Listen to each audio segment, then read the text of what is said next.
Well, I bring you greetings on behalf of the presiding bishop, Elizabeth Eden, Secretary Deacon Sue Rothmeyer, Treasurer Lori Feddick. My pronouns are he, him, and his, and I want to thank you for inviting me to be part of your Synod Assembly, Strength for the Journey. This year has been one of a lot of uncertainty, injustice, and trauma for this country. We as the greater community have not only been suffering from the trauma of the pandemic, but the injustice and the killings of George Floyd, Ma'Khia Bryant, Daunte Wright, Andrew Brown Jr., along with others who aren't making national headlines. Let me say that again, along with others who aren't making national headlines. It seems as if every assembly that I attend, and this is my fourth one now, I add a name. Not a day goes by that this church isn't holding all of you in prayer for calmer days, for justice, and for a better future.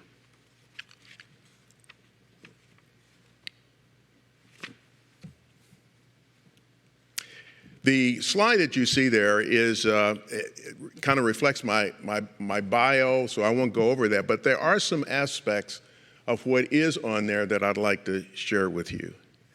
For those who are not familiar with the vice president position in our church, it is a lay volunteer position. It's non-salaried. The three other officers all work out of Chicago. And in the case of the vice president, it's wherever the vice president lives. So in my case, it's in Clearwater, Florida. I serve as the chair of the church council, and I was elected to a 6-year term in 2016, and that term ends in 2022. The slide reflects that I'm a military Air Force veteran. The significance of that is that in 1982, a Lutheran chaplain reached out to me and my family and asked us to attend a Lutheran denominational service that he was authorized to give on the air base at 8:30 on a Sunday morning. My wife and I hadn't really decided what faith community we were going to be most associated with. I grew up Baptist, she grew up Methodist. We were in the Air Force chaplain program, and the chaplain program is pretty generic, when it comes to Sunday worship. So I told the Lutheran chaplain, said, Roger, I will attend your denominational service. And at that time, some of you remember the Green Book, right? It was brand new, and we have been Lutherans ever since. As the slide indicates, I'm a city manager. I've been doing that job now for over 20 years. I am scheduled to retire sometime in July. Just as I begin to identify a specific date, I'm asked to maybe extend it a little bit. My city council will be interviewing candidates this month, so the end truly is coming, and I'm looking forward to it. Well, as you can see, I've served at the congregational level, being a president for 2 congregations. I've served at the synod level. I've served at the church council level, all 3 expressions. And even today, I'm an active member of St. Paul's Lutheran Church. I sing in the choir and assist whenever they need one to assist in our worship. And I mention all that to say that this really represents who our church is. And I have found it important to be involved in all expressions of our church, especially if I'm a church leader. And I've really enjoyed that. The other thing I want to share with you is that since 2016, I have at least averaged 3 Synod assemblies each year during the assembly cycle. And I really wanted to do that because when you're when you're vice president and you live in the southeastern part of the United States, you quickly learn that certainly isn't the center of the Lutheran universe, and that you're only getting a snapshot of what it means to be the church. And so my travels during the summer has helped me to understand the various contexts that comprises the ELCA. And so I've been to California, I've been to Minnesota, I've been to Pennsylvania, I've been to Missouri. And so as long as I'm serving in this role, I'm constantly trying to understand the context that make up the ELCA. And of course, I have been familiar with South Carolina, and this gives me a chance to become more familiar with North Carolina than I've had in the past. So the purpose of my report is really to focus on our shared ministry. On behalf of those who have touched the ministries supported through mission support, which are stewarded by the Churchwide organization and your Senate, and we want to say thank you very much. Together, the congregations in your Senate made it possible for the Senate to share $1,035,034 with the Churchwide organization to support our ministry together.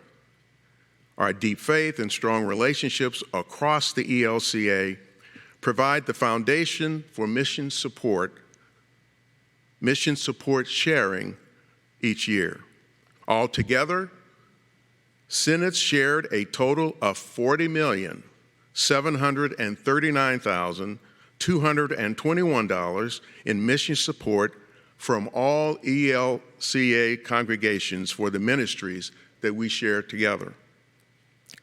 The mission support dollars that remain in and are stewarded by your Senate support the vital work of your Senate staff and ministries, such as walking alongside congregations, going through the call process, and accompanying congregations as they respond to the needs of their communities. Your mission support breathed life into your communities and congregations through the work of your Senate. Even in a year of unique challenges created by the COVID-19 pandemic, congregations and senates continue to make ministry possible beyond their walls and borders through sharing mission support. Congregations and senates maintain their commitment to being church together and to supporting our collective ministry. Because of the generosity of all 65 of the ELCA's senates, including yours, mission support shared with the Churchwide expression nearly met the pre-COVID-19 budget. In early 2020, as the pandemic became a reality for all of us, this church quickly went into action to do what we do best, be church together. We launched the COVID-19 Response Fund to raise money for our ministries that were most in need during the pandemic. 63 senates applied for grants for their ministries, and we raised over $1.8 million. We know that nearly 400,000 people have been served in more than 830 ministries across the church. Thank you very much. I'll digress here for just a second and say I was a part of conversations at Churchwide that reflected on, well, what should we do? How should we do it? And we determined that this was an occasion where you had to step back and just answer that question very clearly. We were not concerned with, well, what do our rules and regulations say? We weren't concerned with, is this a precedent? We were concerned with what is needed and what should we do. That's how we got to the COVID-19 Response Fund. These funds have helped in a variety of ways in the North Carolina Senate. Prince of Peace A predominantly black congregation in Greensboro had been trying to get their PPP loan with no success. The Synod applied for these funds and then matched them as a way of providing an equivalent of the PPP loan. During this process, the ELCA Foundation found out about the church's struggles in securing a loan and stepped in to secure the loan for them. This has allowed them to continue their witness in their neighborhoods, host their own urban teaching farm, and continue to be tended by a pastor. The Living Waters Lutheran Mission has been providing food for at least 70% of the food insecure families in Swain County, home to the Qualla boundary of Eastern Band Cherokee Nation. Additionally, the funds have allowed the mission to stipend the volunteer food pantry director the remainder of their fiscal year. The funds were also matched by the North Carolina Synod to provide $7,500 grants to camping ministries in the state, with an additional $60,000 recently added to each ministry to ensure pastoral care, support, and operations could continue through this hard time. In 2020, gifts to the ELCA World Hunger supported a variety of projects and programs around the world and across the ELCA, including work in food security, agriculture, income generation, health, housing, education, peace and reconciliation, migration, gender justice, human rights, and more, all touched by the impact of COVID-19. 232 ELCA World Hunger grants were provided internationally to support the work of companion churches, organizations, and ecumenical partners in 59 countries, with a total international expenditure of over $13,350,000. 116 ELCA World Hunger domestic hunger grants, 4 Big Dream grants, and 360 Daily Bread matching grants were awarded across 64 synods, with a total award amount of over $1 million. 4 of your ministries received these grants: Cooperative Christian Ministry, Hunger and Health Coalition, Out of the Garden Project, and Church Community Services of Scotland County, Incorporated. In 2020, Lutheran Disaster Response responded in the United States and around the world, walking alongside communities as they were impacted by various disasters, from flooding to tornadoes, hurricanes to earthquakes, wildfires to conflict, and the COVID-19 pandemic. Internationally, Lutheran Disaster Response responded to disasters in 49 countries, including 132 grants, totaling over $4.9 million. 88 of these grants, totaling $2.4 million, were in response to COVID-19, reaching nearly 800,000 people globally. Domestically, LDR responded to the pandemic by supporting 32 synods and 3 Lutheran social service agencies in 40 states, with grants totaling over $920,000. An additional $3+ million was provided in response to other disasters that occurred in 2020, long-term recovery efforts, and community resilience programs. This synod had 6 new starts in 2020. Living Waters Lutheran Church, Emmaus, South Durham Connections, Comunidad Amada de Cristo, aka Christ Beloved Community, The Dwelling, Arbol de Vida. This synod is working on new strategies, and we are proud to partner with congregations through a variety of grants. This year, we're thrilled to be working with a number of groups and congregations through Congregational Vitalities grants, including Christ Concord with Christ Providence, Christ South, Christ Online, Prince of Peace Lutheran Church in Greensboro, Church of the Abiding Savior in Durham, Shared Ministry Collaborations, Holy Innovation, LSC, and North Carolina Synod, and Women in Ministry.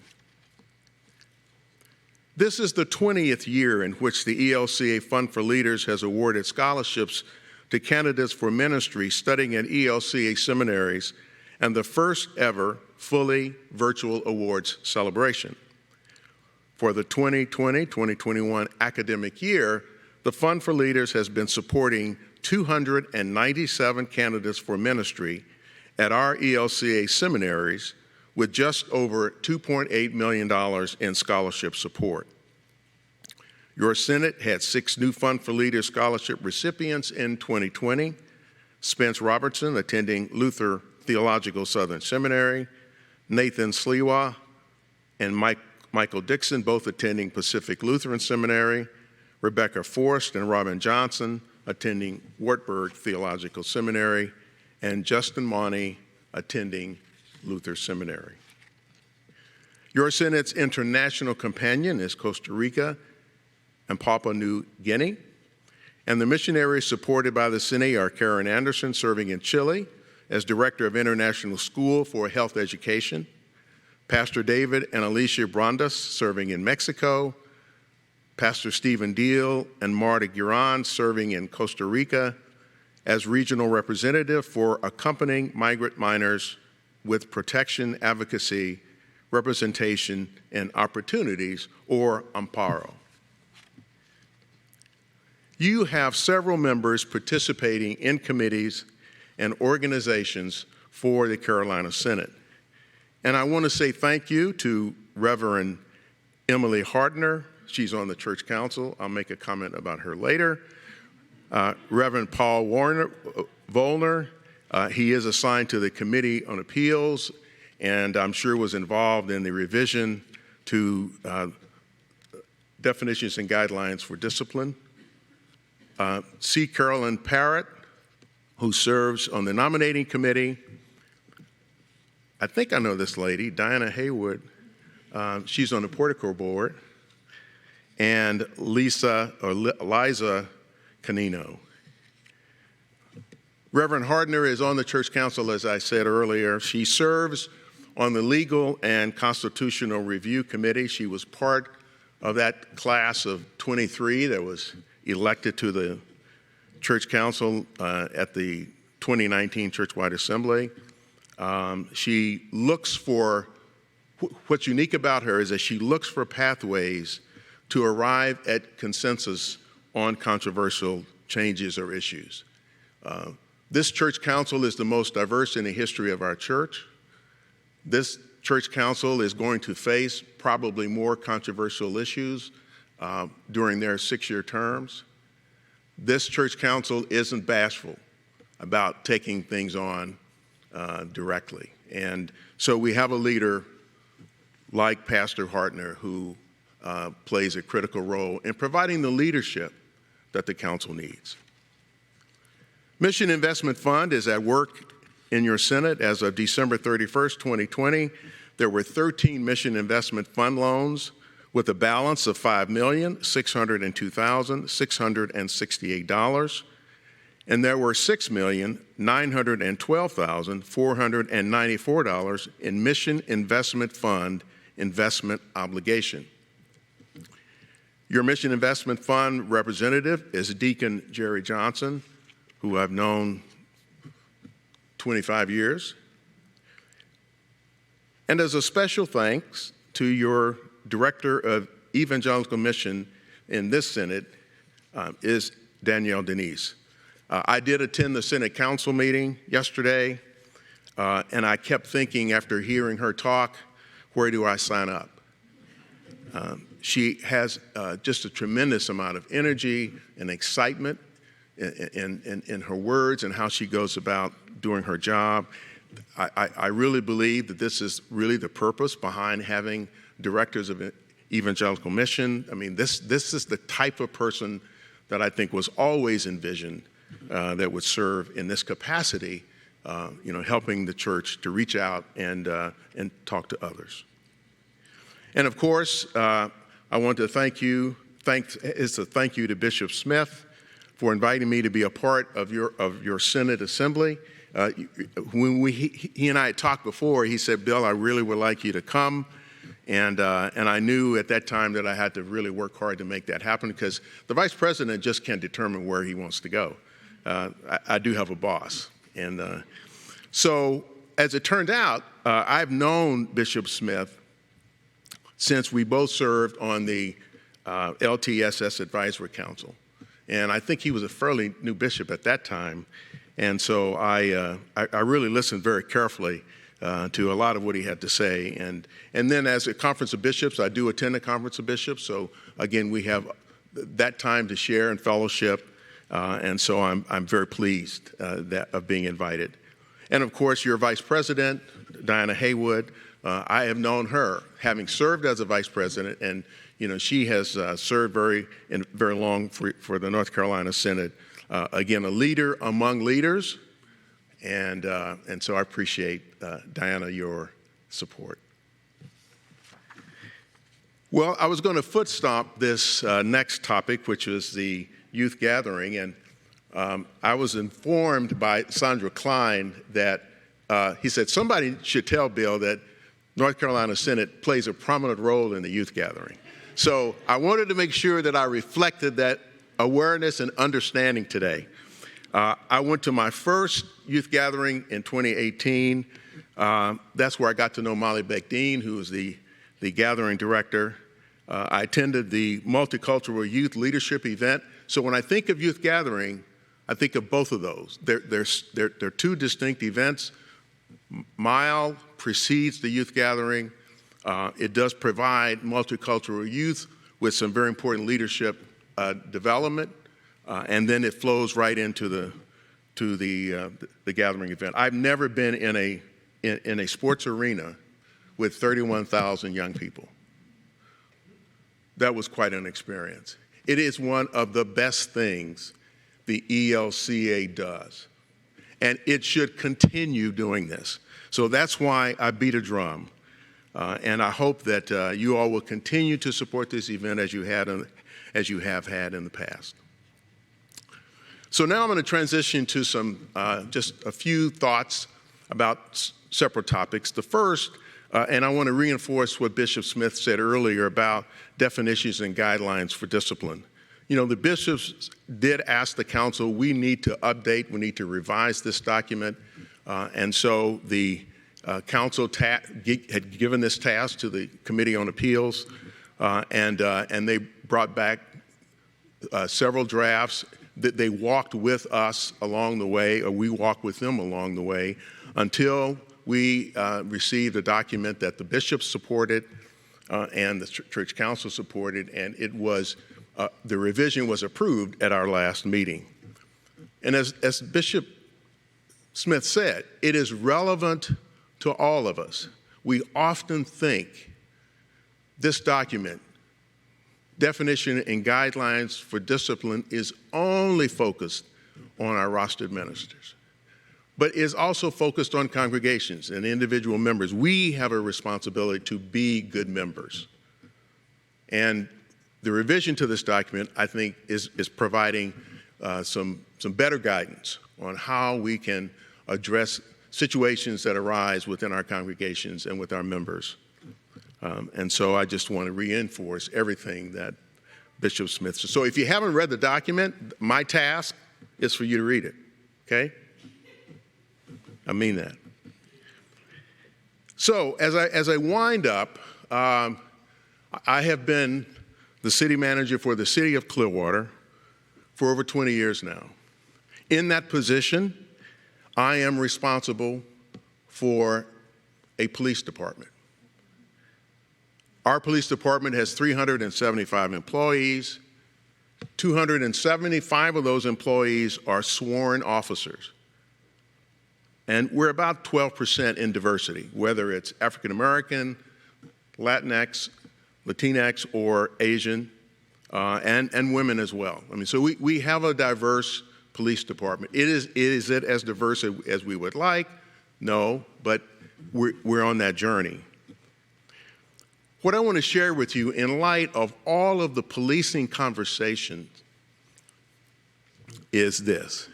When I was appointed as manager, I inherited a white police chief who served admirably in the city of Clearwater for 28 years, and he retired. I replaced him with a police chief who was serving in Massachusetts, but he had spent 20 years serving in the Clearwater Police Force. And he applied to fill the position, and in a competitive selection, I did appoint him. He was African American. He stayed with me for 4 years, and he was recruited away from the city of Clearwater to a larger city. Actually, if you're familiar with St. Petersburg, it's twice our size. That's where he currently serves as their police chief. And I replaced him with a white police chief, a white employee of our police department who had been in the department for 22 years. He had been mentored by the previous two chiefs, and I was very fortunate to have someone internally, who could step up and fill that position. The police chief, all three police chiefs, we speak almost weekly. Managing a police force requires constant attention. It requires your full attention.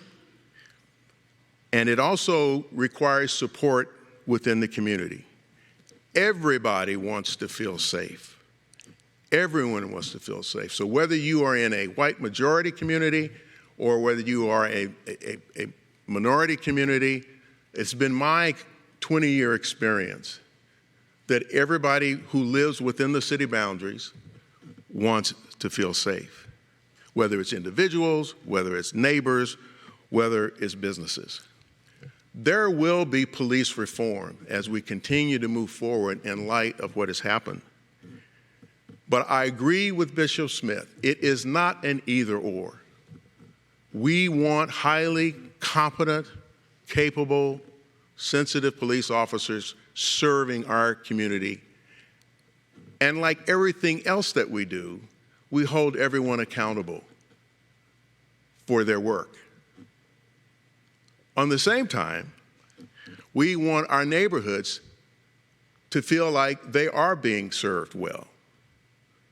And we want our neighbors, we want our residents, quite frankly, to behave themselves. So it's not an either or, but I am convinced with adequate training and adequate equipment, we can have a police force. We can have it both ways. And so I'm just appealing to the Assembly that as you go back to your communities, that you express a somewhat similar expectation.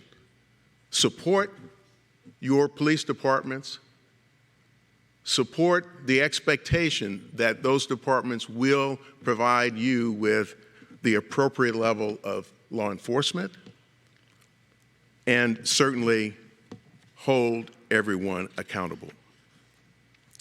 And finally, as I said before, in the city of Clearwater, we have 2 African American cemeteries where everyone thought when the cemeteries were relocated in the 50s, all the graves had been moved to the new cemetery. But we learned that that wasn't the case. You can't move a grave if you don't know it's there. And so we are now, at least in the city of Clearwater, going through the process through the work of an archaeological consultant to document where the graves are, how many they are, and then in conversation with the community, what should be the next steps. This same consultant has been doing this work in Tampa, right across the bay, because Tampa has a very similar experience. Of course, in Tampa, it appears that there were developments placed over those cemeteries. And so they have a slightly different set of issues that they're dealing with. This consultant is also going to Tulsa, Oklahoma, where I lived from age 3 to age 22 when I was commissioned in the Air Force after I graduated from the University of Tulsa. I can stand here in front of you and tell you that although I might have heard a rumor about a Tulsa riot in 1921. That was the extent of how much that was discussed in the community during my time there.